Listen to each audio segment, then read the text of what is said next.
நண்பர்களே, இன்று நான் பேசப் போகிறேன் ஒரு மாபெரும் அறிவாளி பற்றி. இவரின் வாழ்க்கை நம் எல்லோருக்கும் ஒரு மோட்டிவேஷன் பாடமாக இருக்கும். வாங்க பார்ப்போம், இவரின் அசாதாரண பயணத்தின் ரகசியம் என்னென்ன. நீங்க எல்லோரும் கேள்விப்பட்டிருப்பீங்க, ஆரியப்பட்டான்னா யாருன்னு. பெயர் கேட்டிருப்பீங்க.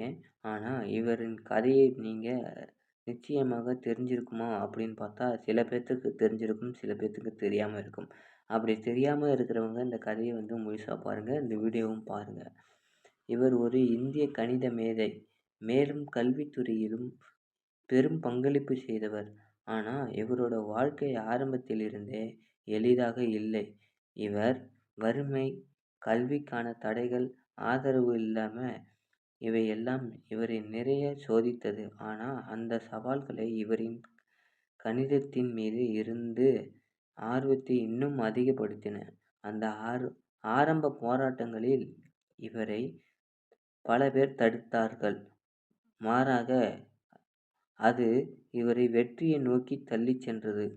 பின்னர் இவர் அல்ஜிப்ரா மற்றும் ஜியோமெட்ரிக் துறையில் உலகையே ஆச்சரியப்படுத்தும் புதிய கண்டுபிடிப்புகளை செய்தார். ஆனா இவரோட பயணமும் நேராக போகவில்லை.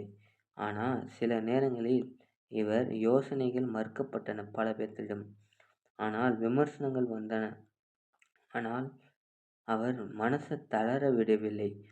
அந்த உறுதியும் மன வலிமையும் தான் அவரை மாபெரும் வெற்றிக்கு எடுத்துச் சென்றது.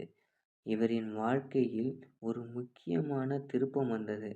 அவர் உருவாக்கிய புதிய கணித கோட்பாடு அப்படின்னு சொல்லப்படும் மேத்தமெட்டிக்கல் கான்செப்ட் உலக கணிதத் துறையை மாற்றியது. அவரின் பணி அடுத்த தலைமுறையினருக்கு உற்சாகமும் ஊக்கமும் அளித்தது.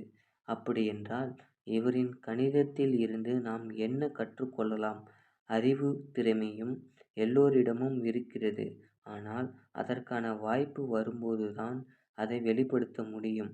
நீங்க இந்த கதையில நாம் எந்த மாதிரி உற்சாகமாக ஊக்கமும் உணர்ந்தீங்க அப்படின்னு கமெண்டில் சொல்லுங்க.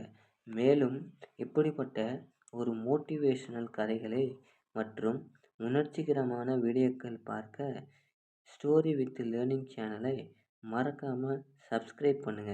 ஓகேவா? நீங்களும் ஒரு நல்ல கணித மேதாவியைப் போல நீங்களும் பல்வேறு கணிதத்தில் முக்கியமாக பங்கு பெற்று, உதாரணத்துக்கு நீங்க ஒரு கோடிங் டெவலப்பர் ஆகணும்னா அதுக்கு கணிதம் தேவை.